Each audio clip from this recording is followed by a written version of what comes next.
thanks for coming. I want to keep my comments brief so I can turn it over to Bryan. But I did want to say a few things about the Phi Beta Kappa Wit and Wisdom contest. This is our second year of holding the Wit and Wisdom student competition. We inaugurated it last year as a way to recognize excellence in student writing. Last year our winner was Liz Wigger, who's back there. And this year we held the contest again. We received a variety of submissions, and the committee had a really genuinely difficult time deciding on a winner. We agonized. So I would like to, if you don't mind, give a little round of applause to our finalists, Melanie Baker and Kay Norton, who also wrote excellent work. So thanks, Melanie. I see you.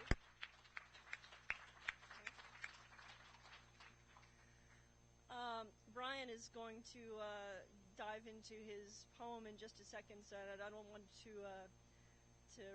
ruin what you've got coming by saying too much about it, but I think it's a really beautiful work, really gracefully written. Bryan had such an ear for image and for the rhythm of the poetic line that I was very angry that he had never taken a poetry class from me before. And there was absolutely no way that I could take credit for his achievement. He just knew what he was doing, and he did it, and it's fantastic. So I'd like to get Bryan up here and present him with his Cash Award, and then let him read his poem.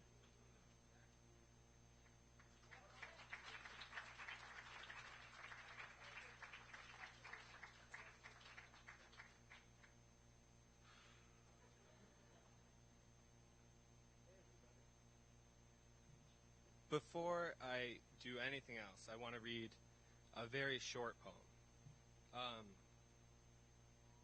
This poem is by Gregory Orr, and it's called To Be Alive.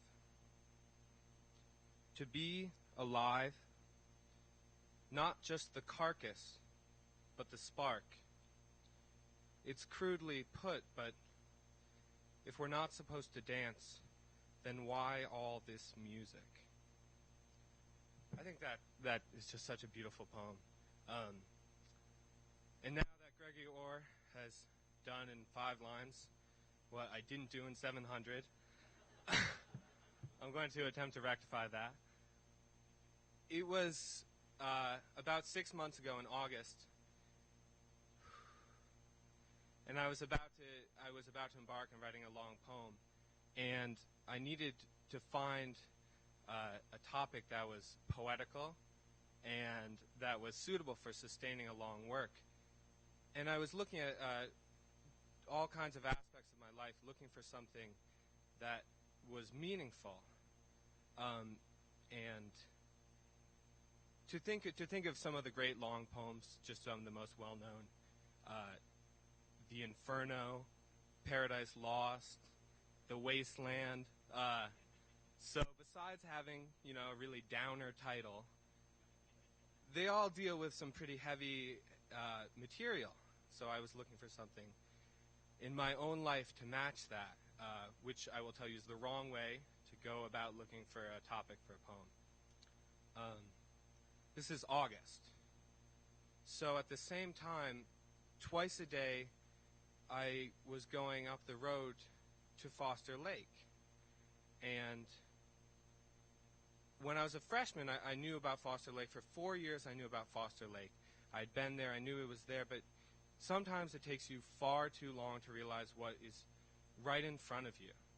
And all of a sudden, I realized what a just beautiful, heavenly place this lake was. And I don't know about everyone here, but I think that being in water is one of the greatest treasures in life.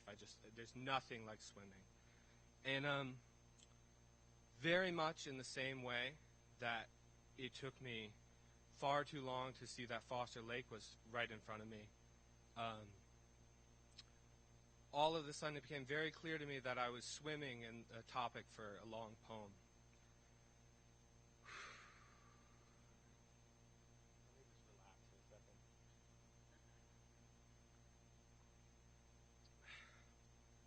So I began to research deeply in 2 ways. The first way I've already mentioned. I continued going to Foster Lake. I went there with my friends. One time me and Dave swam out to the island in the center. I was going twice a day in the morning, and at night I would go, not being a morning person at all. I would go before my 8 o'clock class and completely wake up my spirit every day in the lake. And that was, one of the major ways I researched for the poem. Turn off your phones, come on. I'm just joking. But do.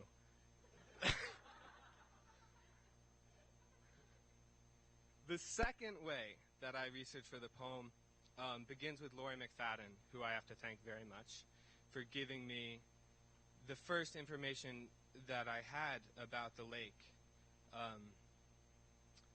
And it became clear immediately that to research the lake was to research Eddie Foster. Eddie Foster, the creator of Foster Lake, which is a very unique title to be a lake's creator, had a fascinating story. And just as the lake, is one of these great treasures that we have here in this community, so was this person behind the lake. What an amazing story had survived. And through my research, I began a correspondence with Cynthia Clemens, who is Eddie Foster's daughter, and she lives in Florida. So we had a written correspondence, and she sent me a packet that her and her brother had composed in 1996, and I think it gives. This is one of the primary documents I used to research for my poem, and I think it gives some very appropriate background.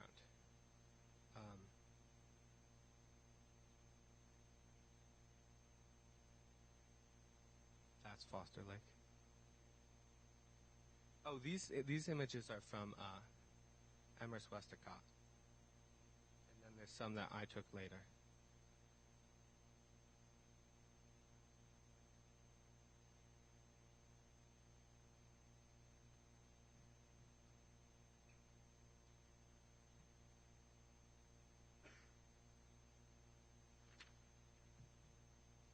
This is from A History of Foster Lake, which is credited to Phillips Foster, written in 1996, and I will just read some selections.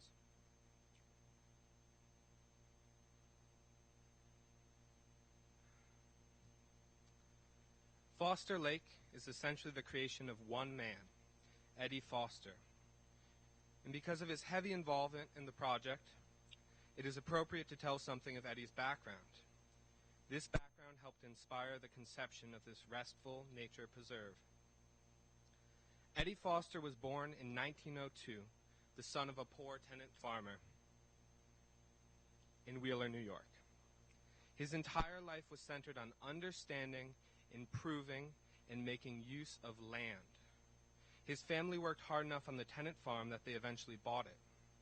When, on graduation from high school, Eddie was given the choice of a farm or money towards education, he opted for education. I just think that that's a very pertinent point. We're all here at a university, and I take a moment to wonder, had he not chosen it?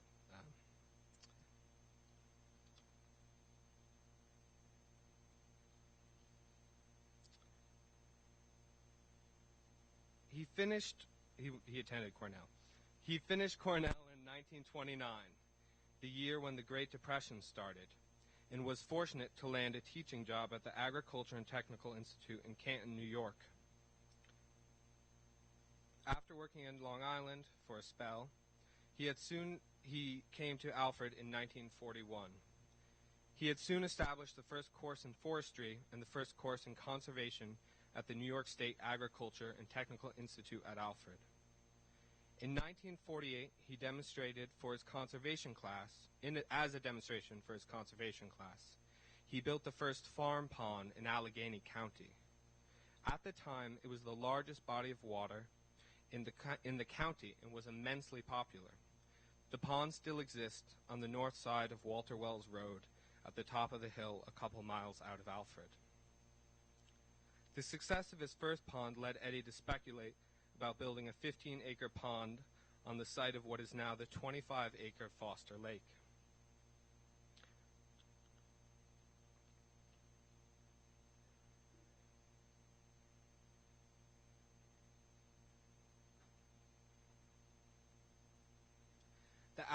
County Soil Conservation Service designed the lake. Groundbreaking took place July 5th, 1950.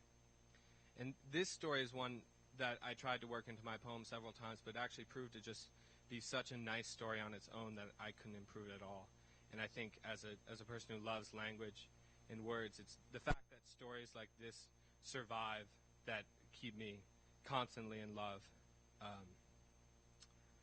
3 months later, Jack Clemens and Eddie's daughter, Cynthia Foster, were married in October of 1950. When Jack came to Alfred from Wisconsin for the wedding, he went downtown for a haircut. No one in the barber shop knew him, of course, so they didn't guard their conversation. They joked about the project Eddie was involved in up the hill and called it Foster's Folly. How in the world could a hole on top of a hill fill with water, they asked.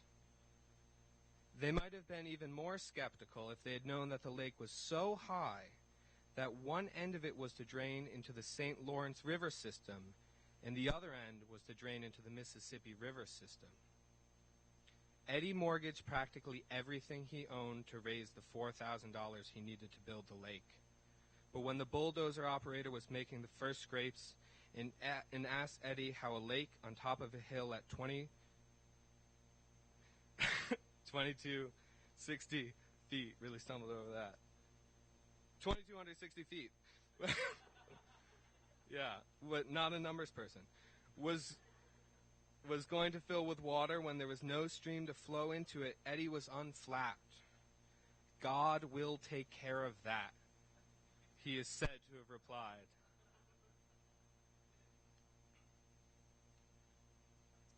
Although Foster's Folly looked rather like the result of a bomb explosion on top of the hill, both the skeptics and Eddie were surprised at the speed with which it filled, 4 months after construction. Nature had assisted this by producing an Atlantic hurricane that didn't quite reach Alfred, but did cause an unusually heavy rainfall there.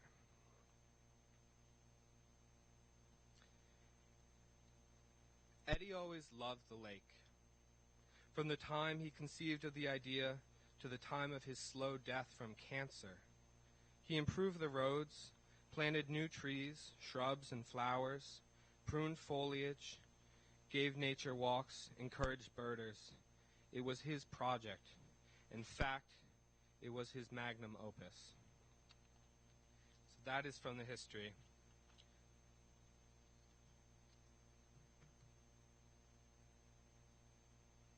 I love this picture.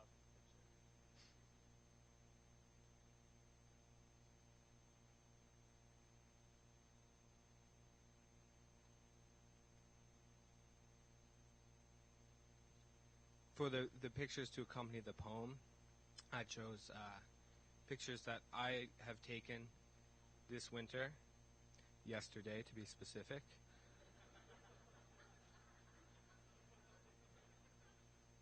Because I thought it was unfair to be looking at these beautiful nature pictures. I didn't want people to be angry the whole time I was reading.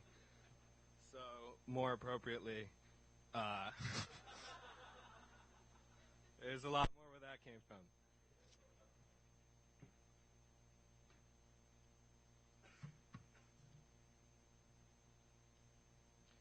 The artist on his shores. We're not in tune. We're not instinctive. Like migrating birds, overtaken, overdue, we push ourselves suddenly into the wind and arrive surprised at an indifferent pond. Raina Maria Rilke.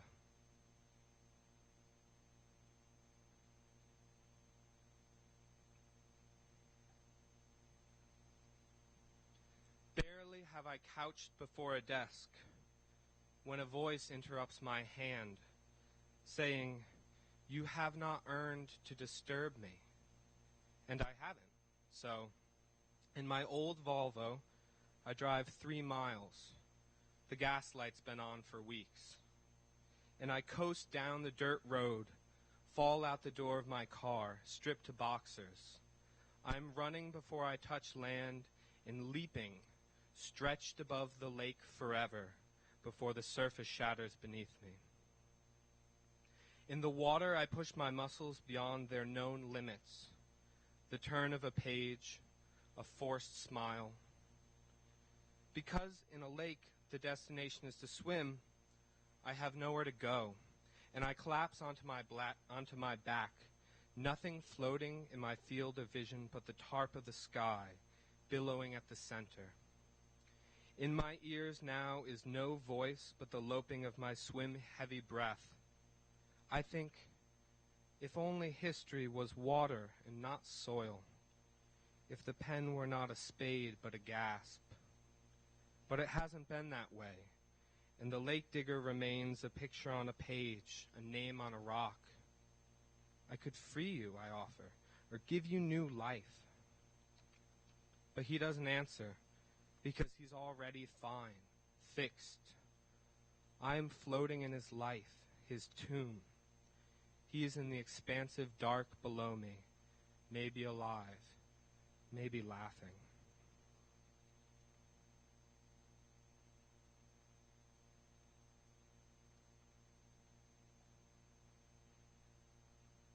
Still damp or only confused, I return to trouble the archives. My photostated sheaf of 4, 5 pages, everything there is. I scribble minnows into the margins. My fingers are wet and the ink ebbs down the sheet as my hold on them loosens. Most mornings, I read the Times online, but not always the obits, because I sometimes find them funny, or worse, boring. An example of the former, for instance, today I read an owner of a Segway company rode his Segway off of a cliff. It's only irony, but the idea of the dodo shedding his armature to so briefly fly makes me smile all the way through the part about the 5 kids. Nothing funny about Foster's either, but what's worse is it's the worst. Oh, Muse, gray collector of taxes, founder of farming schools. I don't mean to be unkind. There's nothing unimpressive about his life, more than I'd hoped for in my own write-up, and in education and formal accomplishments outdoing both of my recently departed grandfathers. But how can any obituary mention a man made a lake with his hands, and do so without fanfare, streamers even, a quote from Emerson, at least a paraphrase, wherein the writer reminds us that no one does anything unless he listens to the secret whispering that he alone hears, the sound like the crack of an airborne fish returning to water, mouth padded with caddisfly.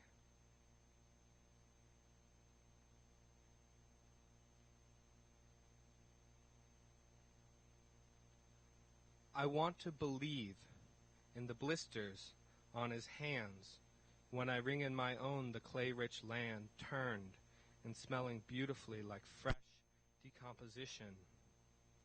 I try to bring myself to picture some way he could have done it with a shovel, but it seems so impossible. I'm sorry. Is it beautiful if he used a backhoe?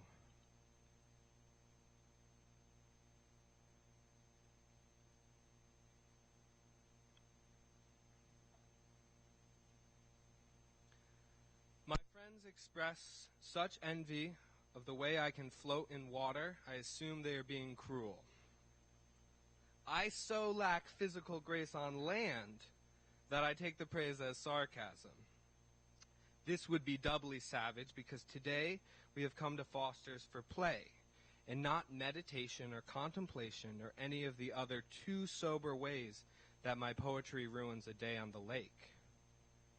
And I am close to ruining this day too because I believe no one lives in awe of that pale island of my hairy potbelly emerging from the gray lake, nor of my drifting toe tips or my sky-slanted nose, but because they want an explanation of how can I float so long, so still, I'm forced to consider how one finds words that better define suspension, that give the verse I owe to feeling abeyant. In the moment, I can only think to sing to them the first 4 lines of Tomorrow Never Knows. And I think, but if dead men are so placid, I might be wasting my time.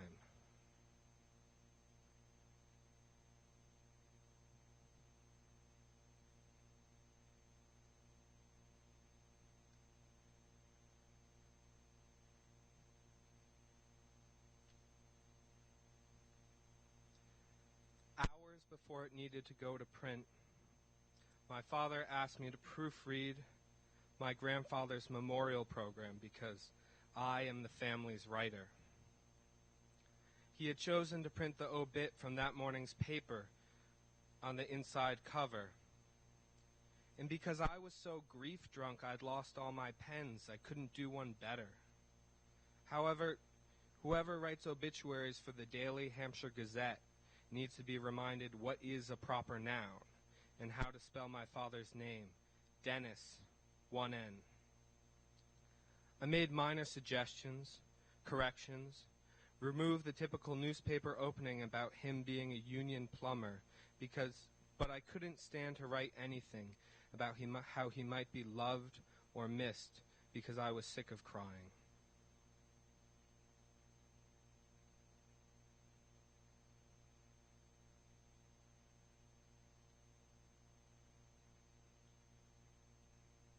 Foster's obituary might have been written under the same duress, in which case I apologize for joking earlier. The other eulogy on Foster is from a posthumous biography composed by his children, the heirs to the lake. Unlike the other, it does have some grace of reflection. In its last paragraph tells of Foster dying, making a final trip to his lake, the artist barely able to stand on his shores. He had always been a quiet man, and he said nothing at the time. But tears came to his eyes before he faltered back to the car. He had had his last look. He was ready to die. You never know who's written a secret poem until you find it as silent as lake waves.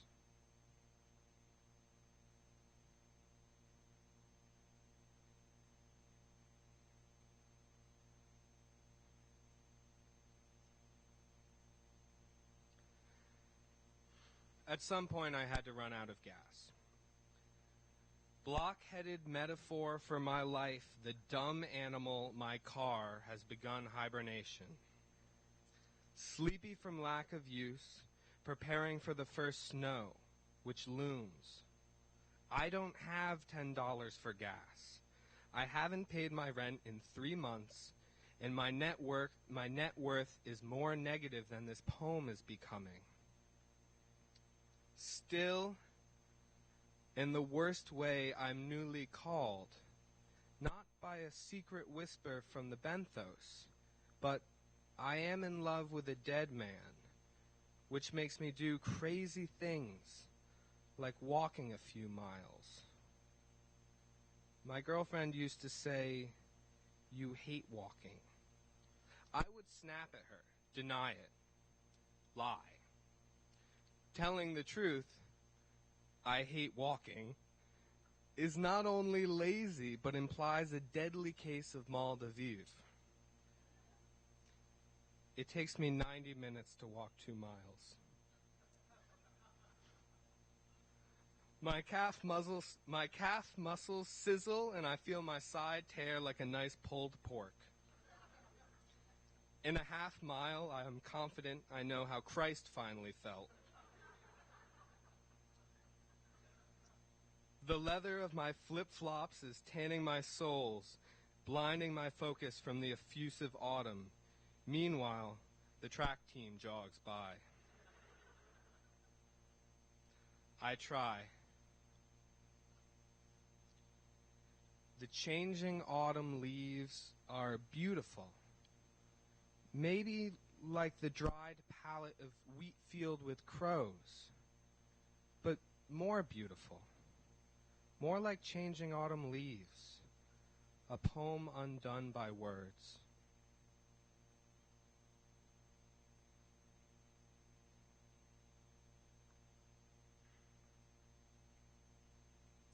When I finally reached the shoreline, though it's October, I wade in, away from the literal and into the lake, to give back to the body what the brain can't take.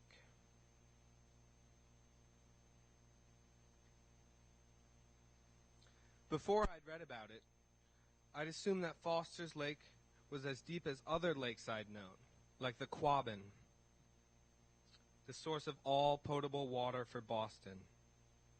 It's not. My childhood lake, the Quabbin, 39 square miles, 412 billion gallons. On the lake bottom, the evacuated houses of the town forced out by the demand for the reservoir are still visible from the sky. But that, obviously, is another poem. Foster's is instead a few dozen handsome acres, and 20 feet at the very deepest. But the first time I swam to the lake middle, I had no idea that Foster had dug that shallow. And since I've never shaken the psychology that all lakes cover dead towns, I was terrified to look down, but I did. I opened my eyes into water colored like crocodile iris. The sunlight exposed a blonde diving bell, after the edges of which I might have expected death. But with soft eyes open, I saw lake without end, and nothing came of it, no death. In bliss, even calm was outdone as I resurfaced into the life I somehow had forgotten I love. Let my last gasp, too, be as full of spirit and joy as that surfacing breath, and I will raise my voice from every lake until I have exhausted my poor song in the patience of everyone.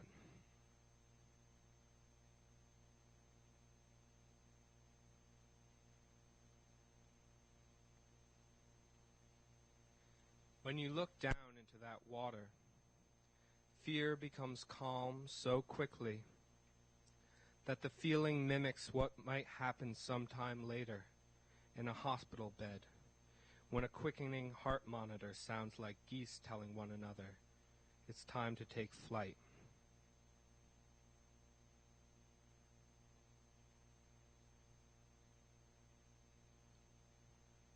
What is this I've done? A eulogy for a man or an elegy for his lake? Hush waves still tremble. He doesn't. I can't hide my voice inside any more animals. Foster, I shouldn't tell you this, but besides inspiration, I've used your masterpiece as a bathroom.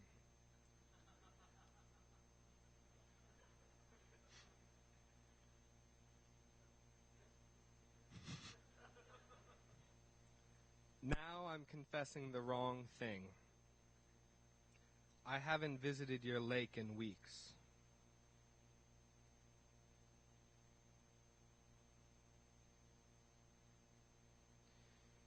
When I returned, evening was nothing but an orange puff against pale slate above the far shore.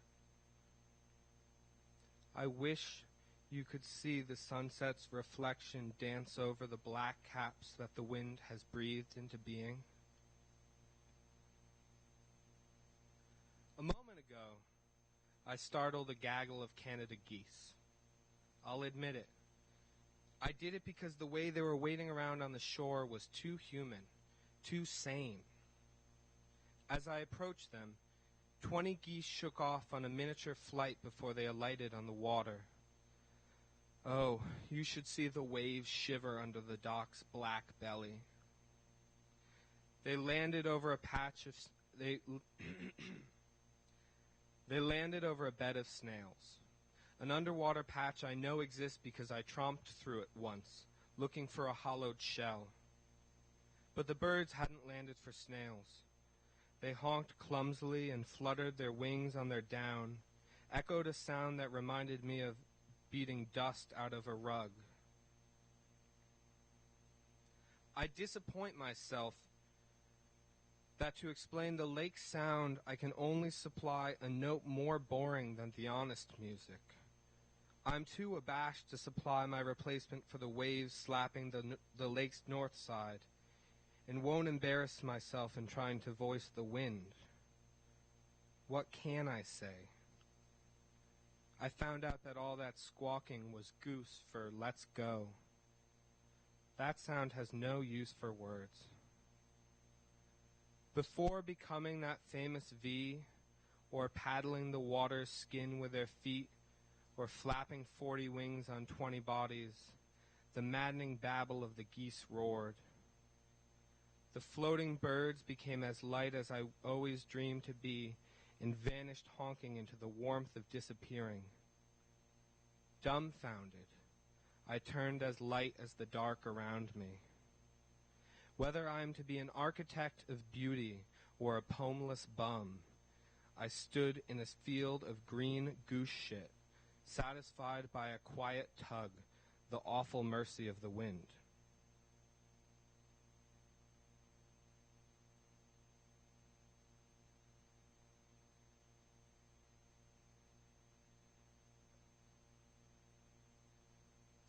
Eddie Foster,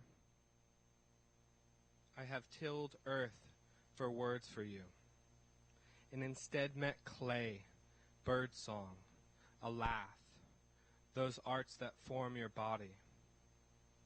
So I sing restlessly for us graced by your going, for life given to life, and with love expanding like the booming skin of indifferent winter lake.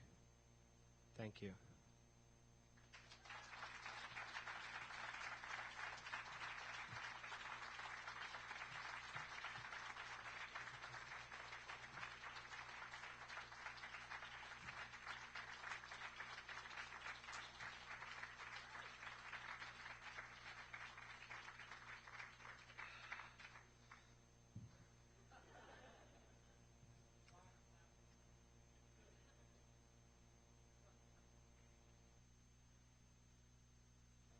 Okay.